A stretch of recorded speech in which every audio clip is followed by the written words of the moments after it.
Salut Mathieu. Salut Thomas. Donc vas-y, présente-toi, ta profession, quel est ton cœur de métier dans la filière chanvre du coup? Alors je m'appelle Mathieu Ebessan-Goudin, je suis un des fondateurs de la coopérative Virgo Coop qui se donne pour objectif de participer à remonter une filière chanvre à vocation textile dans le sud-ouest de la France. Nous on est basé dans le Lot, voilà, mais on travaille avec des partenaires qui sont dans l'ensemble du sud-ouest, que ce soit l'Occitanie ou la Nouvelle-Aquitaine. Vous êtes combien de membres dans la coopérative? On est 4 membres fondateurs, mais il y a plusieurs souscripteurs. Alors bon, c'est modeste, on vient de la monter, donc pour l'instant on a une dizaine de souscripteurs. D'accord, ça va déjà. Voilà, mais on a des souscripteurs phares, donc je vais en parler, mais comme l'atelier Tuffery notamment. Donc l'histoire, c'est que vous faites des vêtements à base de chanvre. Alors l'histoire, c'est que pour remettre en place cette filière textile, on a décidé en fait de participer à démontrer que par l'aval il y avait une demande. Sachant que sur le chanvre, en fait, aujourd'hui, c'est pas possible. Nous, on a décidé du coup de dire, on va acheter du fil au plus proche, donc en l'occurrence en Roumanie, et puis par contre, on va le faire teindre, tisser, confectionner en France. D'accord. En fait, on a. Alors, voilà, vas-y. Tu m'as parlé de l'intention que vous aviez, en fait, de l'ADN de votre projet, en gros. L'ADN de notre projet au départ, c'est vraiment de réinstaller de la culture de chanvre dans le Lot. Voilà, pour donner une alternative au monde agricole, aux cultures qui sont traditionnelles dans la zone, qui sont souvent fort demandeuses en eau, en intrants chimiques, en produits phytosanitaires. C'était aussi une région de culture de chanvre importante. Et du coup, voilà, comme d'autres, elle n'est pas particulièrement plus importante qu'une autre, mais elle Tu m'as aussi parlé de CO2, de circuit court, qui était un peu dans le... Nous, voilà, alors là c'est dans la filière, en fait au départ c'était de faire du chanvre, et puis on s'est dit on va faire du chanvre textile parce que on a considéré qu'il y avait une place, que c'était intéressant, etc.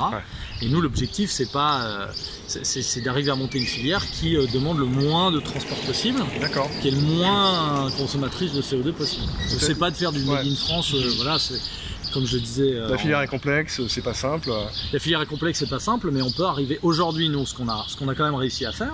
On n'a pas réussi à obtenir la qualité suffisante, mais on a produit un fil avec du chanvre lotois. Donc il y a une étape, la filature, qu'on n'arrive toujours pas à faire en France. Qui est exportée, du coup. Qui est en Pologne, en l'occurrence. Mais tout le reste... Et le fil revient pour tisser. Et le fil revient pour être teint. Tout le reste, mis à part cette étape qui est faite en Pologne, est fait dans un périmètre de 3 départements français, à savoir le Lot, le Tarn et la Lozère. Vous faites des jeans?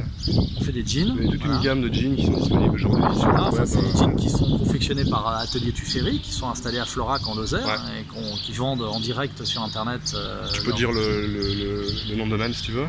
Je ne connais pas par Atelier Tuffery, on le mettra dans la description. Je crois, je suis pas sûr, mais voilà. Pour contribuer au dédéveloppement de la filière, achetez-vous un jean. Tout à fait. En achetant un jean, ça c'en est un, tout à fait. Voilà, ça c'est un jean en chanvre. Tuffery 100% chanvre. Quand même vachement fait en France, même s'il y a encore un maillon faible. Voilà, il y a encore un maillon faible, mais l'idée c'est que plus ça fonctionnera, plus on arrivera rapidement à faire sauter les verrous en amont qu'il faut faire sauter, pour avoir à terme une filière totalement transparente, en production bio. Et avec un impact carbone limite. Génial. Alors donc tu as déjà répondu à la question que je voulais te poser, mais le maillon faible aujourd'hui c'est le fil. Le maillon faible c'est le fil. De ton point de vue en tout cas c'est ça. Le maillon faible c'est clair, voilà, enfin, tous les acteurs, le maillon faible c'est le fil.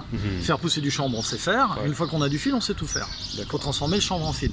Et ça il y a plusieurs étapes, et nous du coup l'objet de la coopérative c'est de lever des fonds pour aller financer la finalisation de machines, notamment une défibreuse qui est actuellement en développement dans le Lot, qui va nous permettre de transformer la matière première dans des fibres textiles qui vont pouvoir être filées. Pour l'instant la filature, en tout cas il n'y a pas d'objectif pour l'instant d'avoir une filature en local, parce que ça c'est une marge très haute. C'est un gros investissement. Voilà, mais qui sait, un jour ça sera peut-être l'étape suivante. Ok, écoute, merci, longue vie à votre projet. Merci. Et puis à très bientôt pour la suite. À bientôt, merci. You'll raise it down.